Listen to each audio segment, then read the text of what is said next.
Hello, lovelies. Gosh, well, there might be some strange noises on this podcast as I am kind of sitting in the jungle right now.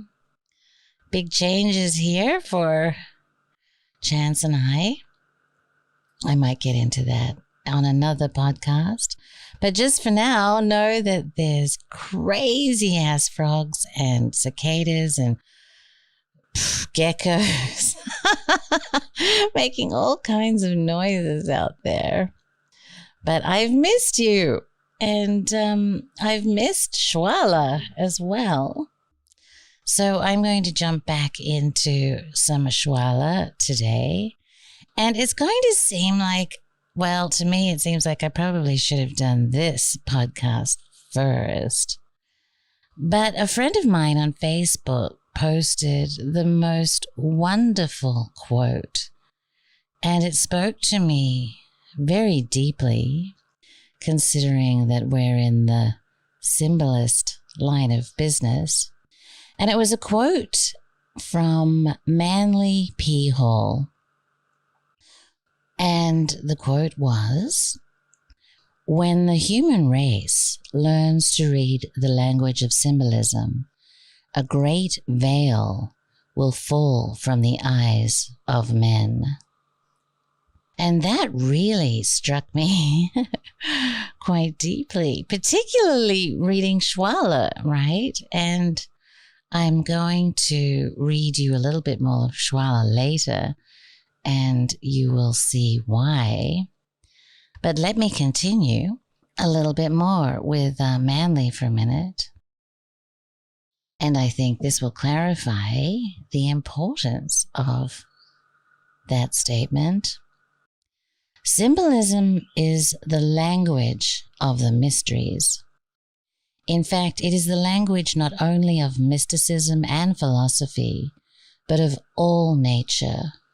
For every law and power active in the universal procedure is manifested to the limited sense perception of man through the medium of symbol. Let me read that again. For every law and power active in the universal procedure is manifested to the limited sense perceptions of man through the medium of symbol. He goes on. Every form existing in the diversified sphere of being is symbolic of the divine activity by which it is produced. That is a very Egyptian perspective. I wonder if Manly read Schwaller, perhaps. I don't know. By symbols, men have ever sought to communicate to each other those thoughts which transcend the limitations of language. Rejecting man-conceived dialects as inadequate and unworthy to perpetuate divine ideas.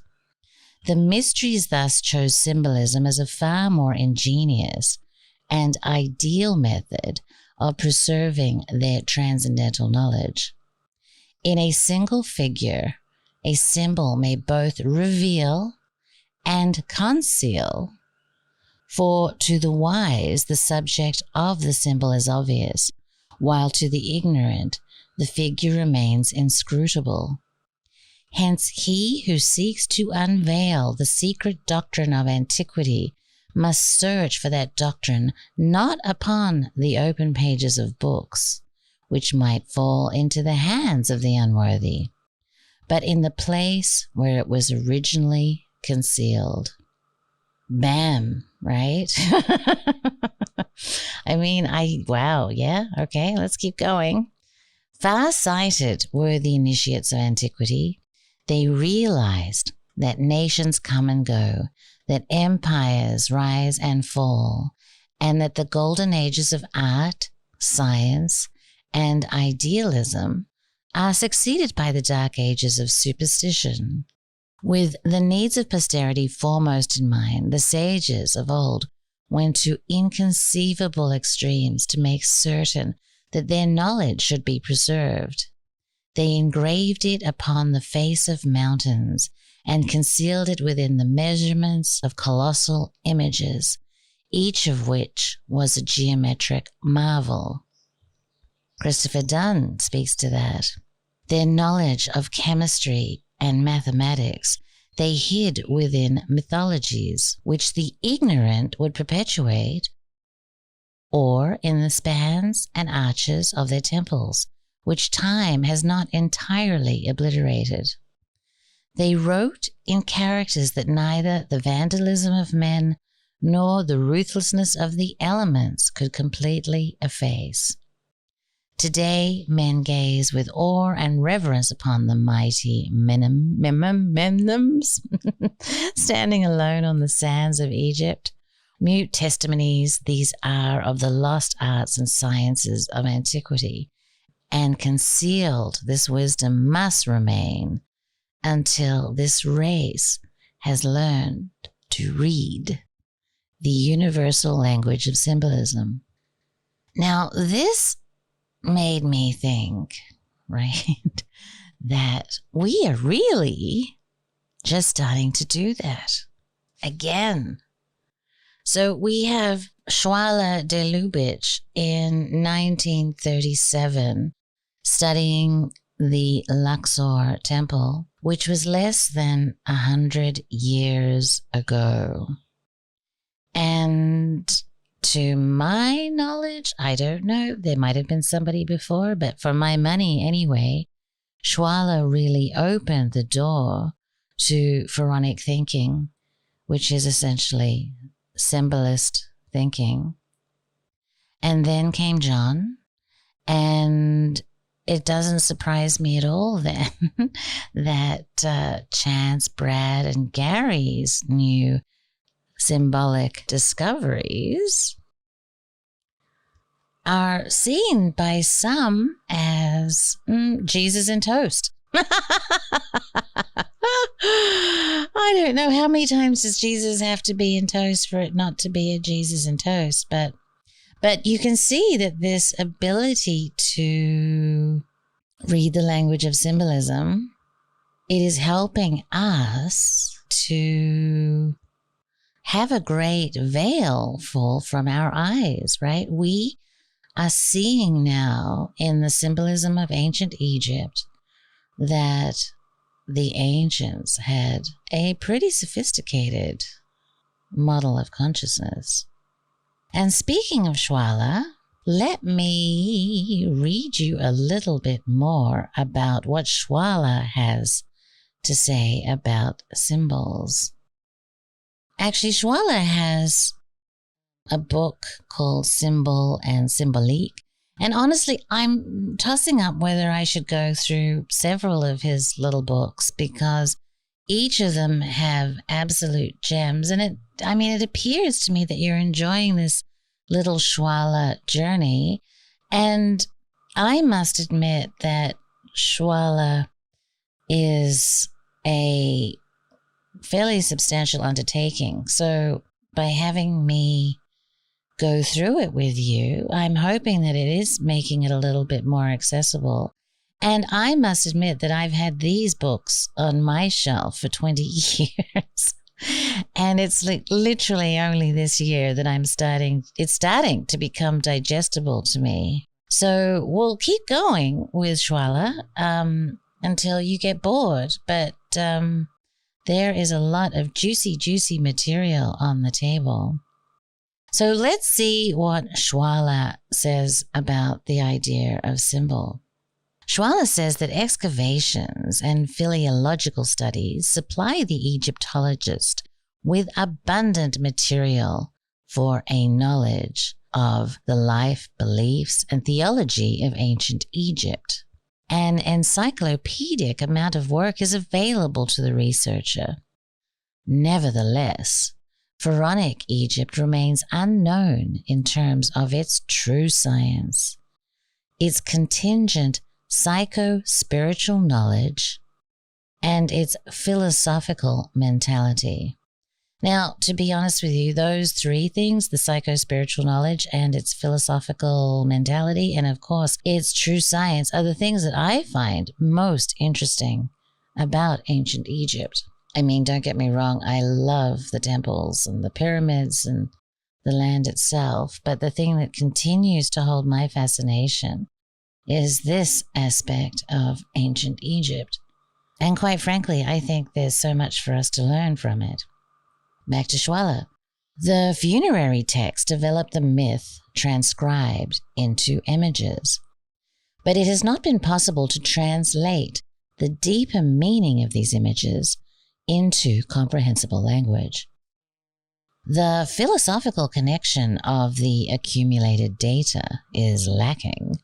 One tends to seek in ancient Egypt, as well as in Babylon and other traditions of the past, what might be called a rational expression of esotericism.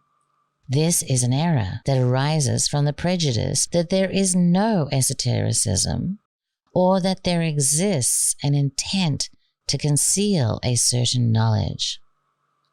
Again, this expression of a rational expression of esotericism is a materialist bent, right? And that is one of the big problems we're still grappling with today, 100 years later. So we, all of us here on this podcast and listening to it, I'm sure we're aware that there is actually an esotericism in ancient Egypt. And as Schwaller explained last time, and as Manley hinted at, it's not necessarily their intent to conceal it, but to make it available for those that have eyes to see. Okay, let's continue.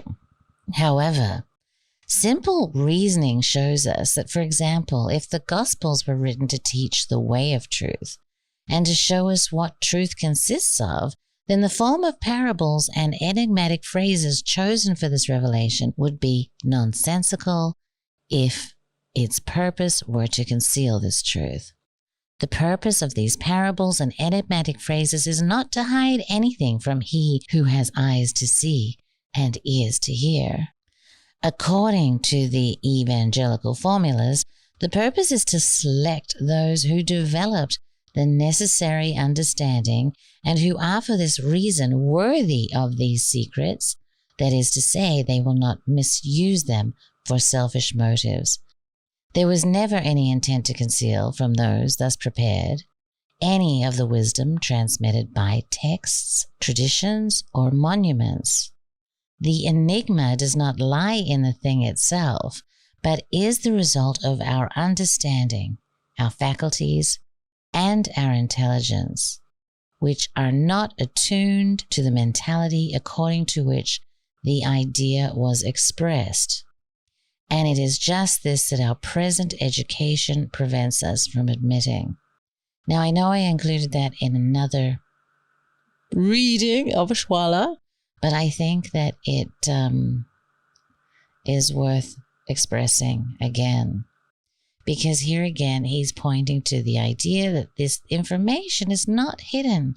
And this is something, honestly, that I have to kind of fight with Chance a little bit about. But it's more because of our materialistic prison paradigm, our lack of acknowledgement of other realms beside the material, that this information is obscured. Schwaller goes on. However, there is a type of education using the vital organs in which the nervous flux is transformed as well as the centers or nodes of this flux can awaken consciousness of states that precede and transcend material forms. Now, that one sentence is really the crux of Chance's and Brad's and Gary's entire interest. And I guess this is why they're focusing so much on the vital organs in which the nervous flux is transformed and the centers and nodes of this flux, because they are fascinated by awakening this consciousness that precedes and transcends material forms. But Schwaller goes on to say the West has no terminology for this science, and thus we must have recourse to the Oriental languages. But the words alone are useless without the concept. Ancient Egypt is in fact one of the major sources of these sciences. However, a true vocabulary of the Pharaonic language, or even a provisional one, will never be possible unless attention is given to those questions which we define as psycho-spiritual. The Egyptian symbolism can guide us in this regard and show us meanings other than the common meanings currently accepted for a great many words. In this way, the meaning of many texts will become clear. You know, one of the things about symbolism, and something that I've heard Chant say, is that every symbol has 7 or so levels of meaning, right?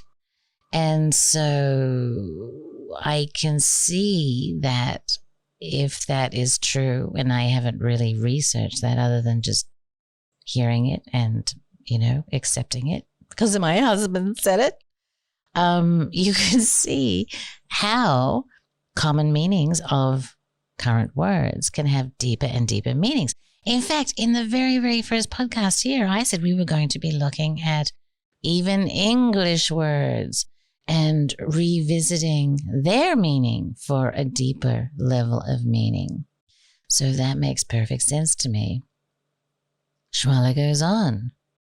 Rationalism is based on the data provided by the senses, and the senses perceive only a meager part of what is. Thus, through rationalism alone, we can know only what is encountered through the senses, what is ponderable, quantitative. Yet mathematics have demonstrated the existence of elements that fall outside the physical. We must take this into account, and if rationalism brings us up against an impenetrable wall, in doing so, in fact, teaches us that it has limits and that we should seek another means of knowledge. We express ourselves in a conventional language, and the dictionary defines and limits the meaning of each word. Therefore, we can understand nothing beyond what the dictionary knows. We write with conventional alphabetic signs that in themselves express only sounds. Thus, our alphabet is merely a mechanical means for composing the words in the dictionary and transmitting the thoughts they encompass.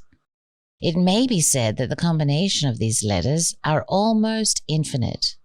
True, but the number of words is limited by notions already acquired. Thought can also examine observed phenomena and seek the causes. Certainly it can. But as soon as it approaches the metaphysical, it can no longer find in our language and forms of writing the means of expressing itself. Abstract ideas, formulated in words for which we lack the concepts, are objectified and lose their significance. Now, the whole idea of language is like a really huge subject, and there is a stream of thought that when we started actually speaking, we lost a lot of wisdom. And that even taking it a step further, taking it into written language, kind of reduced our scope of possibility again. And there's a great video. I'll see if I can find it. Gosh, it was a long time ago that I saw this. But the idea of like language and then written language were both steps towards cementing our paradigm, right? If there's not a word for it, how do you explain it? Like what? The Italians have 6 different words for love or something like that. And so you're able to understand the difference between brotherly love and romantic love, for example. But we have love in English. Or the Eskimos have, I don't know, again, 7 different words for ice. But we have 1 word for ice. And so you lose a lot of the definition when you are constrained by languages that don't have words for what you're trying to express. In fact, some might say that if there's not a word for it, it doesn't exist. Because how can you think of it? Particularly if you're of the materialistic mindset. So I think this is a very, very powerful idea. It follows from these observations that either there exists only a concrete world, perceptible to the senses, or we lack a faculty that would enable us to grasp the abstract without having to concretize through the imagination. The process is ingrained in us in accordance with a mode that always leads forward, the quantitative definitive. This is the inverse of the Egyptian mentality. If an unknown phenomena appears, it is already the concretization of a cause that was abstract for us. Instead of searching out the nature of this cause, we obey our reductionist tendency and restrict both cause and phenomena to the realm of the mechanical mentality. We investigate nothing deeply. We pull everything down to our own limits. However, a simple image proves to us that there is a way we can express ourselves without limiting a notion to a defined form. I'm just going to stop there for a second and just riff on this a little bit. I'm amazed looking through Facebook how everybody is a geopolitical war analyst and completely understands the war in Ukraine. And it is my experience that in life, nothing, not one thing is that simple, is that black and white. Literally trying to decide to go out to dinner, to a restaurant with your husband is full of so many incredible nuances. How do I feel? How does he feel? Am I hungry? Is he hungry? Would I rather rest first? What do I want to wear? Do I have to do my hair? Can we go somewhere where I can wear what I'm wearing? There's a million decisions that go into our dinner plans that nobody on the outside, not even us on the inside, can really fully understand the nuances of. And everybody on Facebook, not everybody, but like Facebook understands with clarity all the subjects that come up, like the war or the COVID or whatever. I mean, it's just black and white, and yikes, it's not possible. It's simply not possible. And so I prefer to sit and wait and watch and see and learn and research and try to understand. And you might, friends of mine on Facebook, you probably hardly ever see me talk about these subjects because I don't feel like I have the knowledge, right? The deep knowledge of these subjects. And that's what Schwaller's talking about here, right? He says we investigate nothing deeply. We pull everything down to our own limits. Another boom, right? Okay, so that's not talking about the current news, but, he's talking about the philosophy and science of ancient Egypt. But that same thought applies here. Okay, so let's pick it up again. However, a simple image proves to us that there is a way we can express ourselves without limiting a notion to a defined form and transcribe our thought without imposing our own mentality on those who will read this image. We have gotten into the habit of reducing everything in time and space. This is the rational habit. An image, on the other hand, gives access to a world of qualities and functions. For instance, if we say a man walks, we see a man walking, but we see him in a limited way.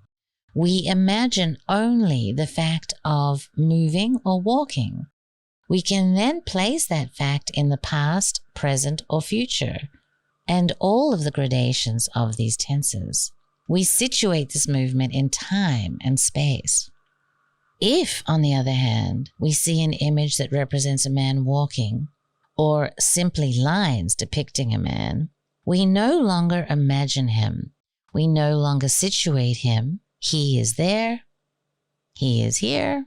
It is the function that interests us and the quality of that function. We can then paint this man green. It will no longer be solely the function of walking with one's legs that is evoked. The movement could also signify vegetation or growth.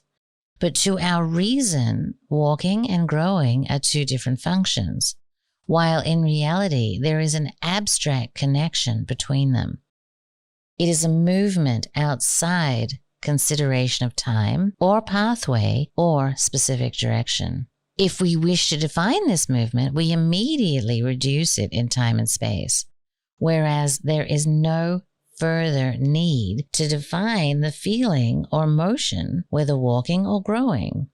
The image, the symbol, acts as definition, and we can in fact experience this condition, unconsciously become one with it, without any reasoning, just as any child would looking at pictures. Thus, the representation, the symbol, is our only true means of transmitting an esoteric meaning, which, in alphabetic writing, we have to seek in parable, or possibly metaphor or allegory.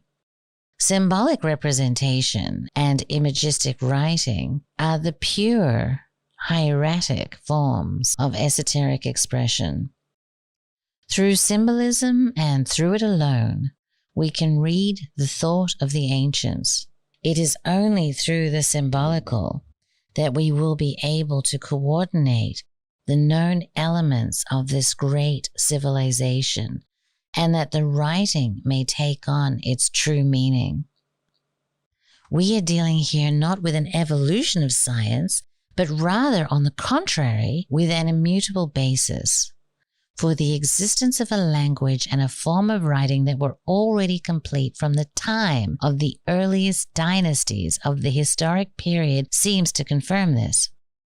What we see is not the beginning of research, but the application of a knowledge already possessed. Whew!